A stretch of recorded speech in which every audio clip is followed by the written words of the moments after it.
물가 상승으로 생필품 등 가격이 오르면서 소비자 부담이 커지고 있습니다. 하반기에는 소주값 인상 얘기가 또 나오고 있는데요. 석병훈 이화여대 경제학과 교수와 자세한 이야기 나눠보죠. 교수님 안녕하세요. 안녕하세요. 예, 언급한 것처럼 하반기에 소주 가격 오를 수 있다 이런 이야기가 나옵니다. 생산 원가가 올랐기 때문인데 먼저 병값이 지난 2월부터 올랐고요. 근데 또 지난달에 주정 가격이 또 올랐다고 해요.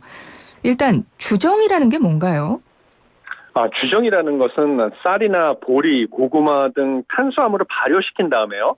증류, 그러니까 끓여가지고 거기서 나오는 증기를 모아서 만든 에틸 알코올이라고 하는데요. 소주의 그 주 원료가 되겠습니다. 그래서 소주 제조사들이 주정에다가 물하고 감미료를 섞어가지고 소주를 만들고 있습니다.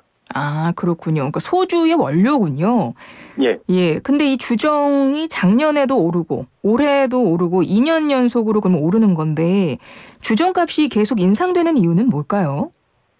대한 주정 판매라는 업체에서 국내 10개 주정 제조 회사가 제조한 주정을 갖다가 전담해서 판매를 하고 있는데요. 예. 대한 주정 판매에 따르면 그 러시아 우크라이나 전쟁으로 인해서 세계 곡물 가격이 인상을 했고, 그다음에 물류비도 역시 증가를 했으며 또 환율이 높게 뛰어가지고 이런 것들이 다 주정을 생산하는 원가를 상승시킨 요인이 됐기 때문에 작년에 평균 7.8% 상승시켰고 또 올해도 9.8% 인상할 수밖에 없었다. 그래서 2년 연속 주정 가격을 인상할 수밖에 없었다고 밝히고 있습니다. 그러니까 어쩔 수 없이 지금 뭐 러시아 우크라이나 전쟁으로 인한 뭐 곡물 가격 인상, 물류비도 오르고 환율도 오르고 이러다 보니까 지금 가격을 올릴 수밖에 없는 상황이라는 건데 사실 소주값이 오를 거라는 말은 올해 초에도 나왔었어요. 그때도 네, 물가 때문에 서민 부담이 너무 커지니까 정부가 소주업계에 물가 안정에 협조 좀 해달라 요청을 했었고 그래서 당시에는 업체들이 인상을 하지 않았었죠. 근데 이렇게 또 원가가 상승되니까 소주 가격 인상 압력이 커졌습니다. 이제 하반기에 접어드는데 지금 소주업계 입장은 어떤 건가요? 하반기에 소주 가격 인상은 불가피하다라는 주장들이 제기되고 있습니다. 원래 지난번에 그 소주 가격 인상이 예상이 됐었거든요. 예. 그때는 아까 앵커님께서도 지적하셨듯이 소주 병값도 22.2%나 상승을 했기 때문에 여기 소주 가격 인상 요인이 있었는데요. 그때 정부에서 인상을 자제하라라는 요청을 받아들여서 상반기에 소주 가격을 동결했습니다. 네. 근데 이런 소주 병값이 인상된 경우에는 빈병 회수율을 높여서 대응을 할 수가 있었지만요. 이번에 주정 가격이 인상되는 것은 주정이 소주의 원료다 보기 때문에 소주 원가의 약 30% 가격이 주정 가격이 되겠습니다. 그래서 이것은 공병을 회수하는 것처럼 뭔가 회피할 수 있는 방법이 없는 것이죠. 그렇겠네요. 예, 그래가지고 이번 주정 가격의 인상 때문에 소주 가격이 하반기에 인상되는 것은 시간 문제다. 과거에도 주정 가격이 인상되면 한 달에서 2달 간격을 두고 소주 가격이 인상됐던 경험이 있었거든요. 네네. 그래서 이번에도 소주 가격이 하반기에 인상되는 것은 시간 문제다라고 예측을 하고 있습니다. 그렇군요. 그럼 하반기에 소주 가격이 오를 가능성이 높다는 건데 얼마나 올릴지는 모르겠지만 소주 출고가를 올리면 당연히 식당에서 파는 소주 가격도 오를 수밖에 없잖아요. 예, 그렇습니다. 근데 보니까 출고가가 100원씩만 올라도 식당에서 파는 가격은 이보다 훨씬 더 많이 오른다고 하더라고요. 어느 정도나 오르나요? 일반적으로 소주 출고가를 100원 정도 올리게 되면요. 식당에서 판매하는 소주 가격은 이보다 10배인 1,000원가량 인상된다고 보고 있습니다. 그렇게 많이 차이가 나나요? 예, 그렇죠. 소주 출고가에다가 유통 과정에서 물류비, 인건비 등이 붙기 때문인데요. 이번에 소주 가격 인상 같은 경우는 소주 업계가 올 하반기에 그 원가 주정 가격 상승이나 빈병 가격 상승분, 그다음에 상반기에 소주 가격을 인상하지 못했기 때문에 손실이 발생하지 않았습니까? 네. 그것까지 반영해서 병당 소매가 기준으로 최소 100원, 그거보다 많이는 200원까지도 올릴 수 있다. 이렇게 예상을 하고 있거든요. 100원이 최소 가격이면 그러니까 인상할 수 있는 만약 200원까지 오르면 식당에서 올리는 값은 2,000원까지 올라갈 수 있다는 얘기네요. 그렇죠. 예. 그렇게 되면 지금 현재 서울에서 식당가에서 저렴한 곳은 소주 한 병당 5,000원, 비싼 곳은 7,000원을 받고 있는데요. 현재 그렇게 받고 있는데. 그렇죠. 예. 만약에 소주 공장도 가격이 200원이 오르면 한 병에 네. 그러면 뭐 거의 9,000원, 많게는 1만 원까지 소주 가격이 오를 수도 있는 것이죠. 아, 그렇군요. 소주 가격 10,000원까지도 오를 수 있군요. 식당에서 살 경우는. 예. 물론 나중에 이제 소주업계에서 소주를 병당 얼마나 올릴지는 봐야 되겠지만 지금 예상은 그렇게까지 최대 할 수 있다는 말씀이신 거잖아요. 예, 그렇습니다. 근데 소주라는 게 이제 서민의 술 이런 인식이 돼 있기 때문에 그것마저 오르면 어쩌나 하는 위기감이 좀 더 크다고 할까요? 좀 그런 느낌이 있는 것 같고요. 예. 근데 여기에 더불어서 여성 위생용품이죠. 생리대 가격도 오릅니다. 그러니까 작년에도 일부 제품의 가격이 올랐는데요. 다음 달 1일부터 편의점에서 파는 제품 한 20여 종 가격이 한 5에서 8% 오른다고 하더라고요. 사실 이것도 필수품이기 때문에 이게 소비자에게는 부담이 가중되는 건데 이게 무엇보다 생활하는데 없으면 안 되는 생필품이기 때문에 이런 생필품 가격이 오르고 있어서 걱정입니다. 생필품이라는 게 가격 올랐다고 해서 이제 쓰지 말지 뭐 이렇게 안 되는 거잖아요. 그렇죠. 예. 그래서 뭐 지금 유통업계 따르면 유한 킴벌리가 6월 1일부터 편의점에서 뭐 생리대 여성분들 생필품인 생리대 20여 종의 가격을 약 5에서 8% 인상을 하는데요. 예. 뭐 유한 킴벌리 측에 따르면 연구개발 비용을 반영해서 불가피하게 올릴 수밖에 없다. 뭐 투자도 늘려야 되고 환율도 높기 때문에 수입 원자재 가격이 올라서 어쩔 수가 없다. 이렇게 인상을 주장을 하는데요. 문제는 유한 킴벌리가 가격을 인상하게 되면 다른 경쟁 업체들도 줄줄이 가격을 인상할 것이라는 점이 있죠. 아, 그렇겠죠.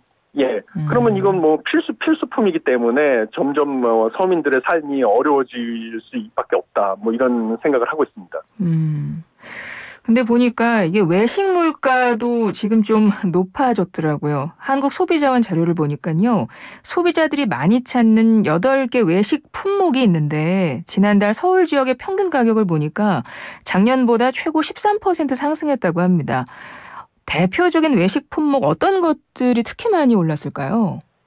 예, 뭐 8개 외식 품목 중에서 제일 많이 큰 폭으로 오른 것은 삼계탕입니다. 삼계탕이요? 예, 그렇죠. 삼계탕이 14,500원에서 한 그릇 가격이 지금 16,300원으로 12.7%나 상승을 했거든요. 4월 달에. 네네. 예. 그다음에 두 번째로 많이 오른 거는 뭐 서민들의 대표적인 음식인 짜장면 같은 경우도 뭐 6,100원대에서 6,900원대로 12.5% 올랐고요. 그다음에 또 우리들이 서민들이 외식할 때 많이 찾는 삼겹살 같은 경우도 1인분을 200g으로 환산했을 경우에는 17,000원에서 19,000원대로 11.4% 상승을 해가지고요. 4월 달에. 이 세 개 품목이 가장 크게 올랐습니다. 아, 삼계탕, 짜장면, 삼겹살. 예. 진짜 서민들이 가장 많이 식당 가서 사 먹는 거거든요. 예. 아, 이런 것들이 이렇게 많이 올랐군요. 아, 지난달에 소비자 물가 지수가 3%로 나왔었어요. 3.7% 나왔었죠. 작년 여름에가 6% 넘게 나왔었으니까 사실은 이전보다 소비자 물가 상승률은 많이 둔화된 거거든요. 그런데 우리가 체감하는 물가는 여전히 아직도 많이 높아요. 그리고 여기에 전기 가스 요금 올랐잖아요. 예. 이렇게 되면 체감 물가는 더 높아질 것 같은데 하반기에 체감 물가 얼마나 더 높아질까요?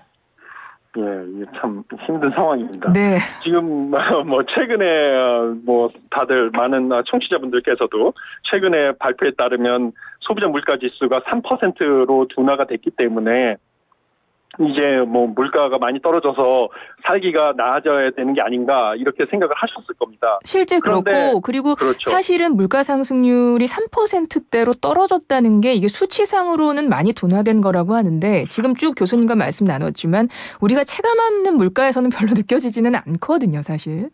예, 사실 그런데 그 이유는 3%대로 떨어진 원인이 대부분 석유류 가격 하락으로부터 비롯됐기 때문입니다. 예. 그래서 석유류 가격이 전년 동월 대비 16.4%나 급락을 해가지고 이것이 물가를 하락시킨 가장 큰 원인이고요.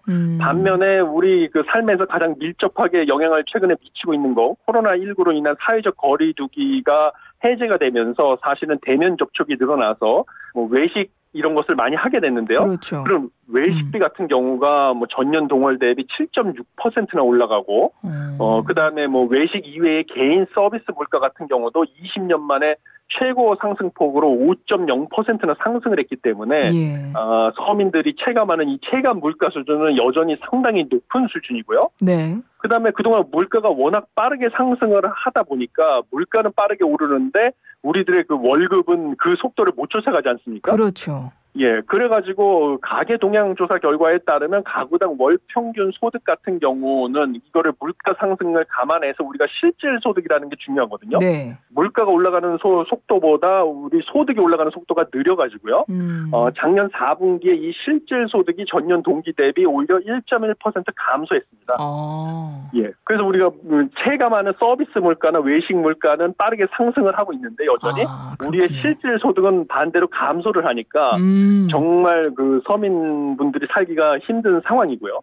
네. 그다음에 이게 우리 하반기에 과연 나아질까 하면 그것도 참 제가 안 좋은 소식을 말씀드려서 죄송스러운데요. 네, 네. 전기요금 그다음에 도시가스 요금을 이번에 그 인상을 단행하지 않았습니까? 정부가 드디어.